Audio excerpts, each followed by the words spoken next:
Yes, it's not just for this Purim, but it's for all Purims. Purim deals a lot with God's deliverance of his people Israel from anti-Semitism. And the book of Esther is a unique book in many ways. It deals with the Jews who were in Persia after the Persians overtook the Babylonians. And there was a Jewish community there that had not returned to Israel. Among them was, of course, Queen Esther, whose pagan name was Hadassah, and her uncle Mordechai, who had become her adopted father. The rabbis, interestingly, point out that she's one of the few, very few, female types of the Messiah. And they make some capital of the fact that she had no father or mother, which is very interesting in connection with Yeshua, Jesus. We know a fair amount of Esther in terms of the book itself, but there's also an apocryphal Esther. And there is a considerable amount of knowledge of the historical background of Esther, which some liberal scholars have tried to amplify out of proportion to try to discredit the historicity of the book. Nonetheless, the book is still in the canon of God's Word.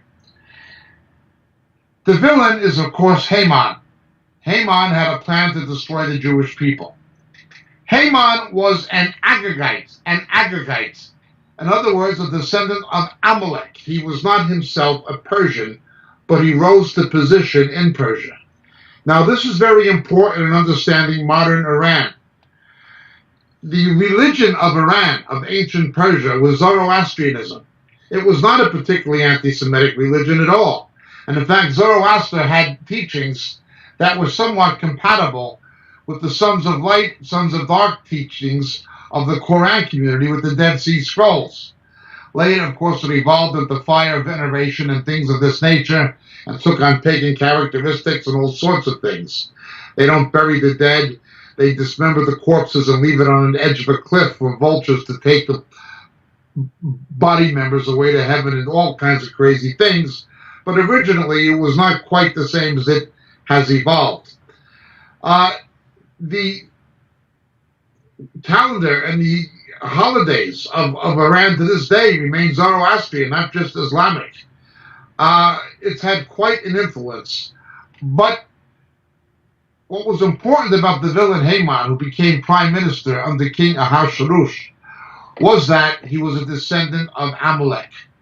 Now, when we remember the story of King Saul was deposed as king at the decree of the prophet Samuel because he failed to disperse of Amalek.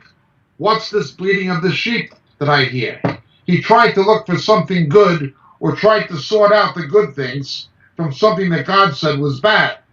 An example of this today would be people who are saved out of false religions, like Roman Catholicism or something like that, and still look to find good things in the Roman Catholic Church or the Roman Catholic system. Well, anything good there is only to masquerade what's bad. Now, this is not to say they're not Roman Catholic people who are sincere, but it is to say the Roman Catholic belief system is false, even though it may contain elements of truth. As just one example. Never look for something good in the camp of Amalek. God says, what's this bleating of the sheep? But they were the ancient enemies of the Hebrews, and they come back to haunt the Hebrews centuries later after King Saul fails to get rid of him. Now, King Saul was, of course, from the tribe of Benjamin, So he was a Benjamite who failed to get rid of, as it were, Abimelech. He failed to get rid of him. To understand this, we have to look at the book of Genesis, Jacob's prophecy to the tribes, and Genesis chapter 49. And we read the prophecy there about the tribe of Benjamin, the prophecy to the tribe of Benjamin. Remember, other people were from the tribe of Benjamin, including Esther and Mordechai, and including Rabbi Shaul of Tarsus, known as Paul the Apostle. In verse 27 of Genesis chapter 49, we read, Benjamin is a ravenous wolf. In the morning he devours the prey. In the evening he divides the spoil. In the evening he divides the spoil. Now, divide the booty with the strong. He becomes a partaker of God's blessing, of God's treasure at the end. But he begins badly. The characteristic of the tribe of Benjamin is to begin badly, but end good. To begin badly, but end good. We see this played out throughout the scriptures, certainly in the book of Judges, the final war in Judges. But we see it in the story of Esther and Mordecai.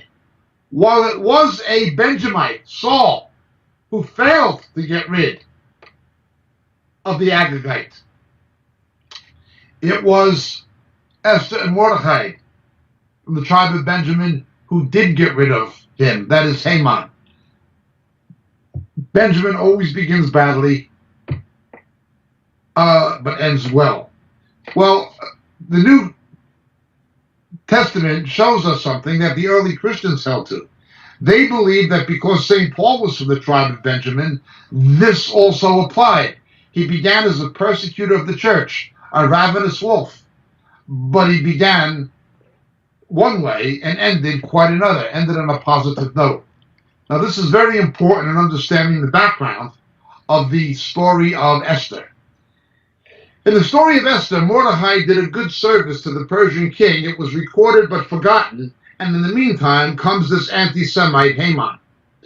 Now, in Jewish culture, Haman is a figure who personifies the arch anti-Semites of every generation. For instance, the medieval popes who conducted anti-Semitic pogroms, or the Inquisitors, or Adolf Hitler, each of those was the Haman for their generation. Each generation has a Haman. Well, the Haman, going back now to the early 1990s, was Saddam Hussein.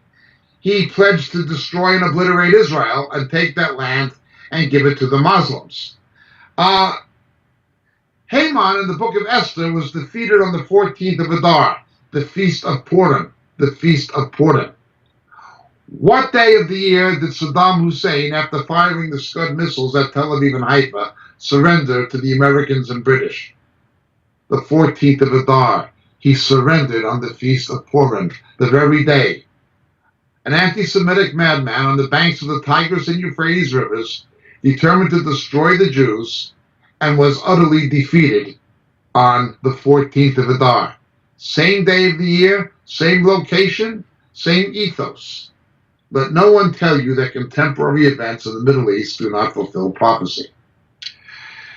If it's a city with walls like Jerusalem, it's actually celebrated on the 15th of Adar, or the city, not only of Jerusalem, but any walled city in Israel. Akko being another. But the 14th is the basic day. It roughly is, it will be tomorrow, Thursday, the 1st of March, this particular year of 2018, is when it's celebrated. Jewish children, at least Ashkenazi Jewish children particularly, put on a play called a Purim in Yiddish, and they have a festal pastry called Chomentashen, or Oznaim Haman in Hebrew, but Chomentashen in Yiddish, which means Haman's ears. It's like a Fig Newton kind of a pastry, shaped like ears of an elf or an imp or something. And Jewish children get dressed up in costumes, and they also put on the costumes of the characters, and they perform the Book of Esther. And the pretty little girl gets to play Queen Esther, and the mother girl gets to play Queen Vashti. Esther replaced Vashti when Vashti displeased the king. And on the council of his advisors, the king, Ahasuerus, had a beauty contest. And the winner of this beauty contest, of course, would be the queen in place of Vashti.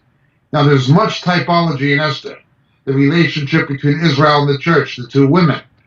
Not that the church replaces Israel, but obviously Vashti displeased the king. Esther did not. We then also have the scepter being held out. on pain of death if it wasn't held out before you could come before his throne.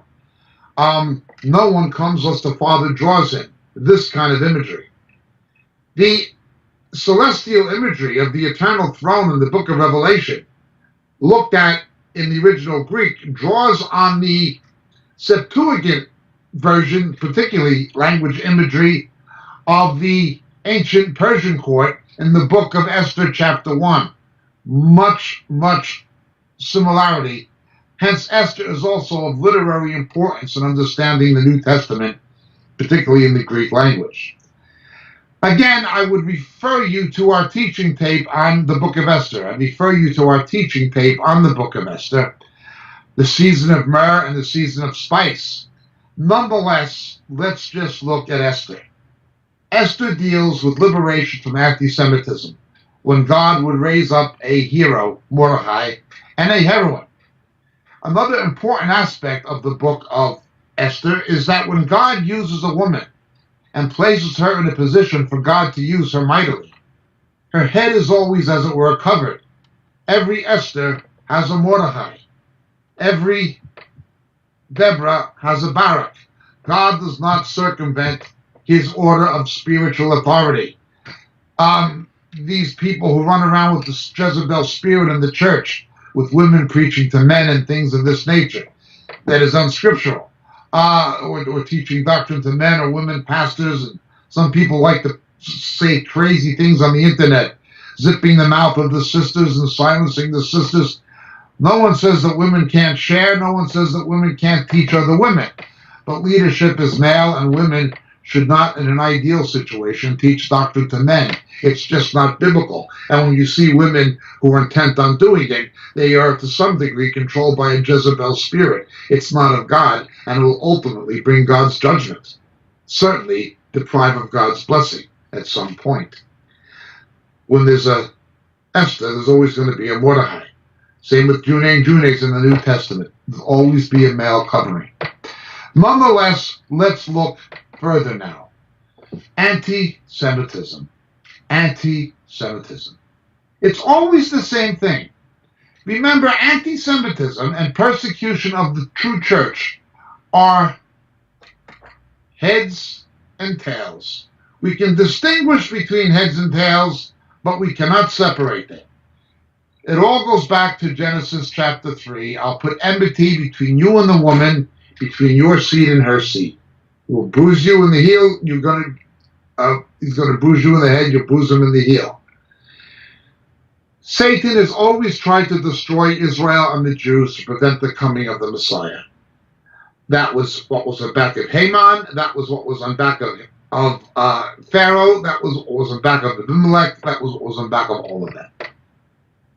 To prevent the return of Jesus, it's the same. The Jews had to be regathered to Jerusalem, or have to be, in order to accommodate the return of Christ prophetically, according to the teaching of Jesus directly, in Zechariah 12, in Matthew 23, in Luke 21, 24, etc. Again, there are those in error who deny this, but they're in error. People who are basically were not very good Bible teachers to begin with, like the late John Stott being one of them. A man, in my opinion, just not worth paying any attention to. Nonetheless, he believed that. He teamed up with Stephen Sizer against Israel and so forth. Those who deny the prophetic purposes of God for Israel. The same as the first coming of the Lord depended on God's prophetic purposes for Israel and the Jews. The return of Christ depends on God's prophetic purpose for Israel and the Jews, just as much as it depends on God's purposes for the church. That's why Satan is trying to destroy Israel. It's why we see the increases in anti-Semitism. It's why we have the Holocaust. It's why you see the UN and people, corrupt politicians like Barack Obama trying to equip Iran to destroy Israel, as he did. What's on back of this? Well, it's a satanic spirit. It's a satanic spirit, Satan trying to prevent the return of Jesus. That's what controls Stephen Sizer. It's what controls the Christ at the Checkpoint movement, the Sabila movement. It's what's on back of Barack Obama and people like this. But it's also what drives modern Iran, Persia, once again. Now again, Modern Persia is like ancient Persia. The religion of ancient Persia was not Islam. It was Zoroastrianism. They took the religion, ironically, of their Arab enemies. So too, Persia, Iran, Persia, took the religion of the Arabs. Their religion was not Islam. It was not Shia Islam. It was Zoroastrian. Be that as it may, let's move ahead. Anti-Semitism always says the same things, and always has. The Jews control this, the Jews control that, the Jews have an agenda, there's a secret plan, conspiracy theory things. The Jews this, the Jews that. Well, let's understand certain things. The Jews control the medical profession. The Jews control the legal profession. The Jews control banking. If a Jew had a farm in Central or Eastern Europe for centuries, his barn would have been burned, his house would have been burned, and his land confiscated in a pogrom. Jews were forced into earning a living as tradesmen, merchant traders, and other things. Medicine was looked down on as an ugly profession. It was bloodletters done by barbers. It was considered to be, quote unquote, sorry to offend our British friends, a bloody, bloody way to earn a living. So who do you get to perform such bloody services? Get a bloody Jew. Jews were forced into medicine. They were forced into it. Usury, money lending. Who did the nobility of Europe use to do it? It's a dirty business. Get a dirty Jew. They were forced into these things. Forced into them. But coupled with the emphasis that the Torah placed on education, literacy, numeracy among the Jews above other nations, above the Gentile nations, Jews did well in these things and turned them into professions. But it was nothing they chose. It were things they were forced into. Nonetheless, we still hear the same lies to this very, very day. The Jewish control of Hollywood. A half-truth. The founder of Hollywood was Cecil B. DeMille. He was not Jewish. Yes, the Warner Brothers were Jewish, and Harry Cohn was Jewish, but they didn't make pornography or pornographic movies. The film stars who were Jewish largely came from radio and vaudeville, not from burlesque. Others came from burlesque. Jews basically were comedy actors, and they came from vaudeville or radio. We're speaking of Eddie Cantor, the Marx Brothers, or the Three Stooges. They were clean. They were not vulgar or pornographic. The people who made their movies, such as Harry Cohn, did not make smut movies. Hollywood's biggest producer today is George Lucas. Not a Jew. Oh, the Jews are the liberals, money, and back of Hollywood. Wait a minute. Jerry Weintraub was a conservative Republican Jew, big filmmaker, Ocean's 11, etc. His son is a Jewish believer in Jesus. Jerry Bruckheimer, another big Hollywood filmmaker, conservative Republican, right, center. Nobody denies that there are Jewish liberals in Hollywood like Harvey Weinstein and these people, but nobody denies that there are non-Jews who are the same. Hollywood has never been exclusively controlled by Jews. Never. Sony Pictures is owned by the Japanese. It's all half-truth. The people who pushed the envelope, so to speak, with pornography coming into mainstream film, they came from burlesque, not from radio or vaudeville. Again, they would not be particularly considered pornographic by modern standards, but people who pushed the envelope in the early days of Hollywood, Mae West, W.C. Fields, these people were not Jewish. It was not Jews who did that. Then we hear, oh, the Jewish pornographers. Yeah, you've got small-time Jewish porn merchants. Sternberg, this other guy, Jeremy, up in the San Fernando Valley. Or you had Al Goldstein with his filthy magazine in New York. These were small-time. The porn king of Soho in London was Raymond. He was a Catholic. The people who brought pornography mainstream, Hugh Hefner, Playboy Enterprises, not a Jew. Bob Guccione, Italian-American, Penthouse, not a Jew. Larry Flynn, not a Jew. Hustler Magazine. Jews were never the big players in pornography. Oh, there were Jews in it at a lower level. But it was never a Jewish enterprise or a Jewish domain. Never. Oh, the Jews controlled banking. What? Oh, there are Jewish bankers, but most of them are situated and have been situated in Europe, like the Rothschild family and so forth. There are banking dynasties, and some in the States, Hugh and Loeb and so forth. They'll always point out Goldman Sachs. Okay. Now let's look at the whole story. Who was the chairman of Chase Manhattan? David Rockefeller, a non-Jew. Who was the chairman of Citicorp? Donald Rist, a non-Jew. Who was America's first and biggest banking dynasty? The Mellon family, non-Jews.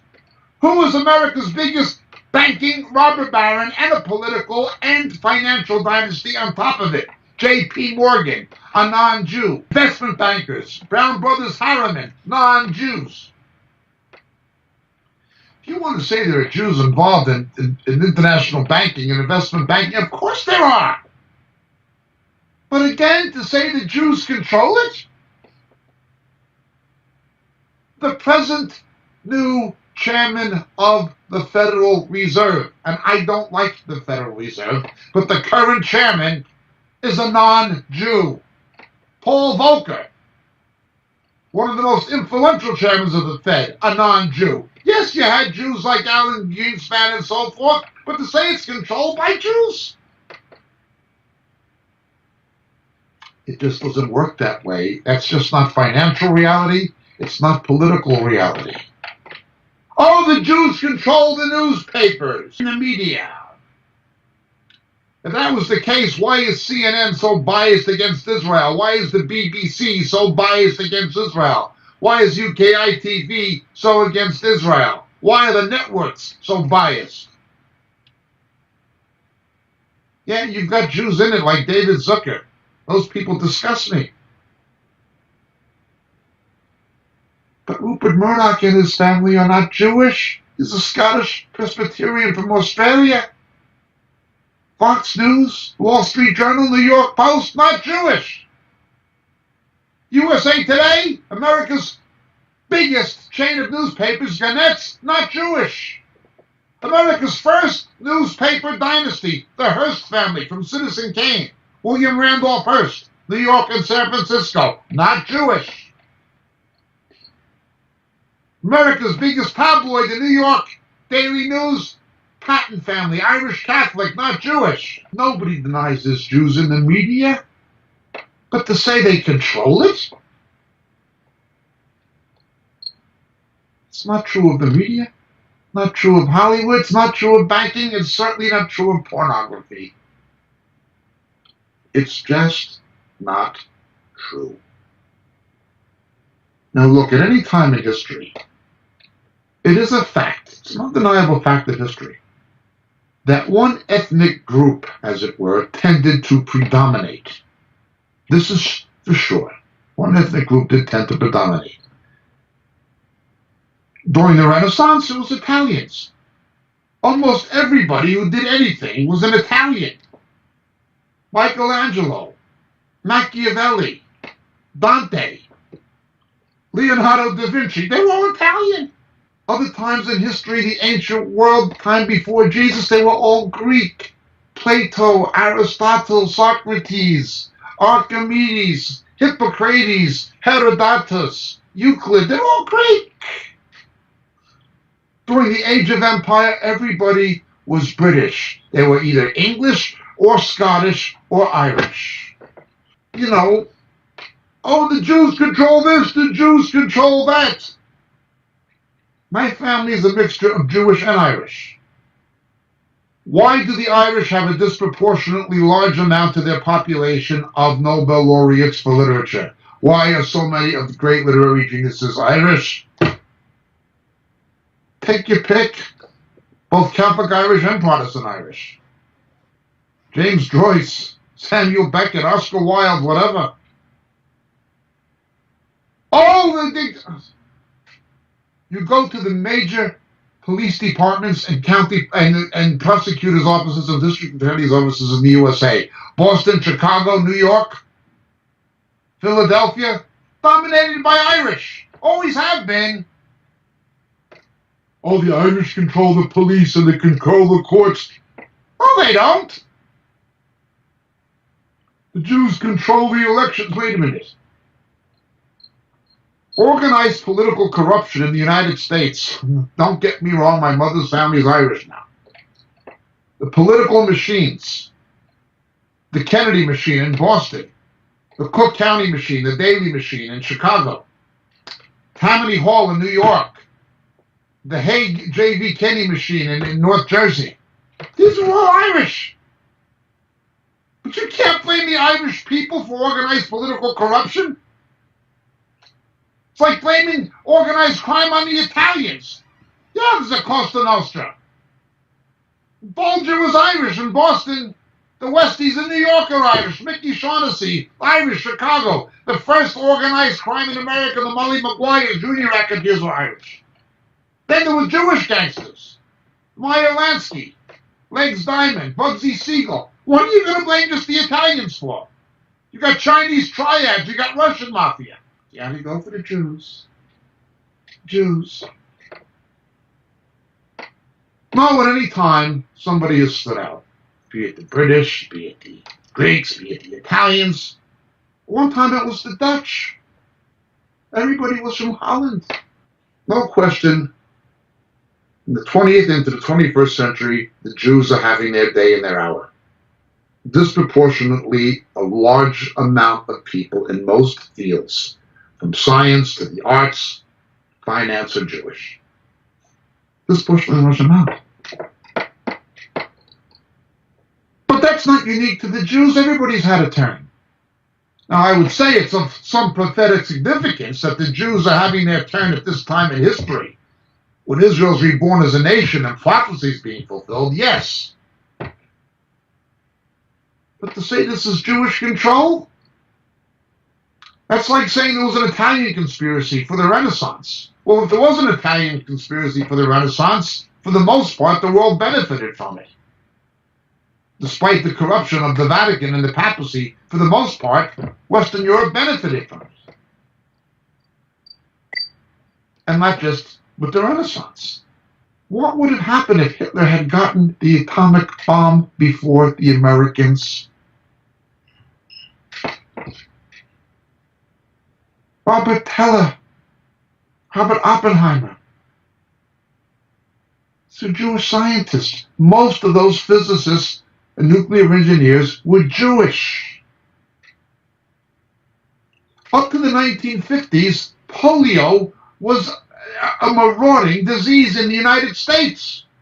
And in much of the developed world, it was a marauding disease. What do you want to do? Curse the Jews for Jonas Salk?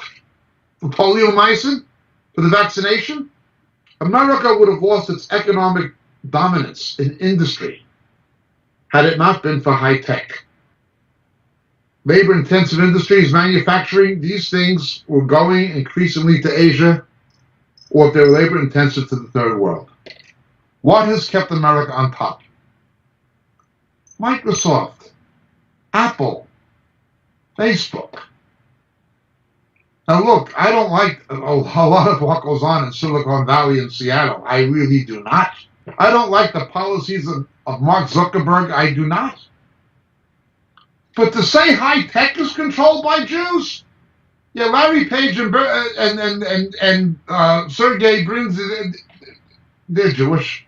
Mark Zuckerberg is Jewish. Stephen Jobs was not. Bill Gates is not. Jeff Bezos is not. It's not a Jewish enterprise. It just isn't. None of these things are. Are Jews in them? Absolutely.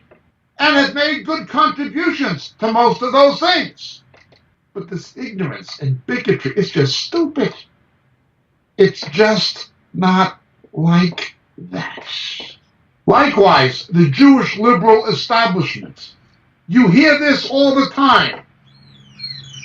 The ACLU is headed by Anthony Romero, an Italian Catholic American. He's not Jewish. Now, the alternative to the ACLU, the conservative, Judeo-Christian opposition to the ACLU, is the ACLJ, the American Center of Law and Justice. That is headed by a Jew. My old friend Jay Sekulow, the constitutional attorney, former lawyer for Jews for Jesus. Oh, the Jews leading the pornography and the homosexuality. Give me a break. Louis Sheldon, the activist who opposed it in San Francisco, a Jewish believer in Jesus. Jewish liberals? I don't like the neocons. They're establishment Republicans. But most of them, Paul Wolfowitz, Bill Kristol, they're mostly Jewish. John Bolton, Jewish. I do like him, actually. Oh, the Jewish journalists are left-wing. What about David Horowitz? Turn on the radio. Listen to conservative radio. Mark Levin, a Jew. Michael Savage, a Jew. Dennis Prager, a Jew. Oh, the Jews are left-wing. Yeah, what about Barry Goldwater? A Jew. What about the economist Milton Friedman? A Jew. He gave Margaret Thatcher her economic policies that pulled Britain back from the abyss that the Labour Party got it into. An American Jew. Rutgers University in New Jersey. Nobel laureate. Where did he get these lies, these half-truths? It's a combination of lies and half-truths. If you're going to knock Jews, remember, Jesus Christ, not only was he a Jew, he is a Jew, and he's coming back as king of the Jews. And every one of these anti-Semites will give account to a Jewish king of kings who wept over Jerusalem. Who Romans 11 says, still the people of God, because of God's covenant and promise to their fathers. So it's Purim. God gave victory over an anti-Semite from Persia. And now as Iran tries to eradicate Israel once again, God will again give victory. He's the same God. He brought down a Haman in 1991, Saddam Hussein. And he'll bring down the Iranian Khamenei and Nasrallah and Barack Obama if need be. He's a great God. And he's the God of Israel. You want God to bless you. You bless Israel. And the best way you can bless Israel is to pray for their salvation and to tell the Jew the gospel of their own Messiah, the Lord Yeshua HaMashiach, Jesus. My name is Jacob Prasch. Thank you so much for listening. To our Jewish friends, Hag Purim Sameach. Happy Purim. God bless.